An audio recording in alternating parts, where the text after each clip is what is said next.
Uno de los temas más importantes sobre las instituciones carcelarias es la reinserción social, porque un alto porcentaje de las personas que están en la cárcel son personas que, pues antes de ser detenidas, vivían en condiciones marginadas, no tenían educación, no tenían dinero, etcétera. Entonces, pues a la hora de ser liberados, si de por sí vivían en este tipo de condiciones, ahora le sumamos que ya son pues ex convictos, que ya todos los vemos así, pues esto les cierra muchas puertas, pierden muchas oportunidades y pues eso en muchos casos hace que recaigan a las conductas que pues, los llevaron a ser detenidos en primer lugar y pues se convierte en un círculo del que pues, ya es muy difícil salir.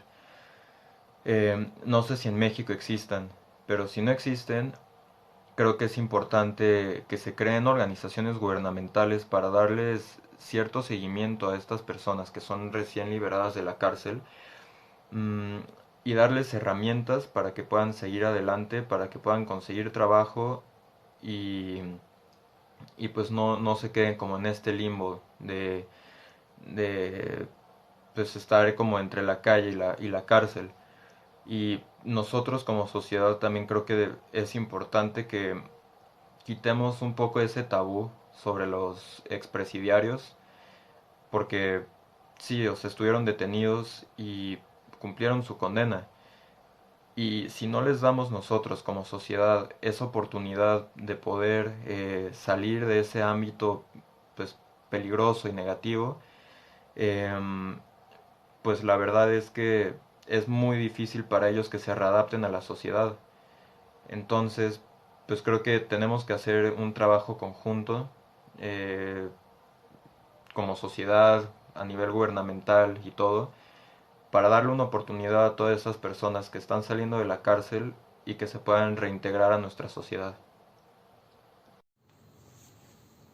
Hola compañeros, yo les voy a hablar sobre las cárceles el día de hoy. Bueno, las cárceles no han existido desde siempre. Antes se utilizaban diferentes técnicas de castigo, pero el objetivo principal de la cárcel es castigar para así corregir las conductas que no son apropiadas para la sociedad, para el sustento o el bienestar común, si lo quieren ver así. Antes, en épocas más medievales, e incluso hasta el siglo XVIII, se usaba lo que eran las torturas públicas. Y pues era algo que era realmente espectacular, ¿no? Eh, Era para llevar el mensaje al pueblo, o sea, el rey y el poder, diciéndoles, ustedes no pueden hacer esto, sino pues los vamos a torturar, ¿no? Y conforme fue avanzando el pensamiento filosófico y todo esto, con la iluminación, se fue encaminando el castigo hacia algo más humano, ¿no? Y digo humano entre comillas porque el castigo no se ha erradicado en realidad, simplemente el castigo, el objeto de castigo pasó de ser el cuerpo al alma, según Foucault. Antes, pues, había muchas técnicas de tortura e incluso pues, la muerte era pues, el mayor de los castigos porque era el término de la vida. Ya no había libertad, o sea, la mayor privación de la libertad. Entonces, eh, lo que pasó fue que se fue humanizando y empezó a haber una transición del castigo al cuerpo al castigo al alma, ¿no? Y sobre todo, pues la oportunidad de poder redimirse, ¿no? Pues hay gente que, pues sus condenas sí les permiten reintegrarse a la sociedad. Y hay condenas en las que simplemente, aunque no haya una pena de muerte como tal, ya nunca van a poder vivir en la sociedad. Se les tiene aislados como si fueran, pues como en una escuela, ¿no? Y es muy curioso la similitud que hay en las escuelas con las cárceles, según Foucault. Pues un ejemplo es, y mucho más en las escuelas estadounidenses, ¿no? Hay mucha gente que se queja sobre la comida que dan en las escuelas y la comida que dan en las cárceles. Realmente es muy parecido ese sistema.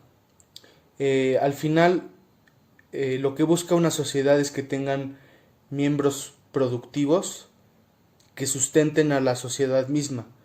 Entonces, ese es el único objetivo de la sociedad, es mantenerse a sí misma, por el medio en el que sea. Entonces, los individuos que sean un obstáculo para la sociedad o para el crecimiento y el desarrollo, como lo son los criminales, pues se verán castigados, ¿no? Y antes el castigo pues era algo de lo que no te salvabas. Te morías al final de la tortura. Pues esa era la demostración del poder, ¿no? Era la demostración del poder que tiene el rey hacia el pueblo. Eso era lo que se buscaba. El miedo, para que la gente no siguiera eso. Entonces, y hasta la fecha, la gente no sigue una conducta moral porque sean conscientes o empáticos con las personas, simplemente es por miedo, muchas veces, al castigo. Y eso es lo que produce el castigo. El castigo es algo doloroso, simplemente que hoy en día ya no es físicamente doloroso, aunque lo puede llegar a ser, como los trabajos forzados, pero ahora ya es algo doloroso a nivel mental. Es doloroso estar encerrado, es doloroso ya estar completamente privado de lo que antes era tu vida. Entonces, no acaban con tu vida por completo como antes era, pero sí acaban con lo que fue tu vida. Y eso es lo que ha hecho que las cárceles sigan siendo crueles. No ha- y en lo personal yo creo que todos los sistemas penales, o sea, todo lo que incluye abogados, jueces, etcétera, yo pienso que simplemente son medidas secundarias a un problema que está arraigado en la sociedad. ¿Por qué? O sea, porque los abogados simplemente lo que hacen, perdón, los jueces lo que hacen es simplemente responder y decidir qué se va a hacer con las acciones que ya pasaron. El daño ya está ahí. Se puede tratar de recuperar, pero no puedes recuperar a alguien asesinado. No se puede. Entonces, eh, yo en lo personal opino que en un camino en el que en el camino en el que se debería ahora sí que encaminar, valga la redundancia, la sociedad, es en un camino que busque la prevención de todos estos actos y no a través de la vigilancia, porque la vigilancia también es una forma de castigo. La vigilancia lo que busca es anticiparse a las acciones negativas para poder castigar antes de tiempo. Eh, lo que a mí me gustaría ver es que realmente la gente actúe con el bien por la conciencia y no por el miedo al castigo, no por el ejemplo que se les ha puesto de qué pasa si no haces lo que es correcto, ¿no? Y gracias por escuchar.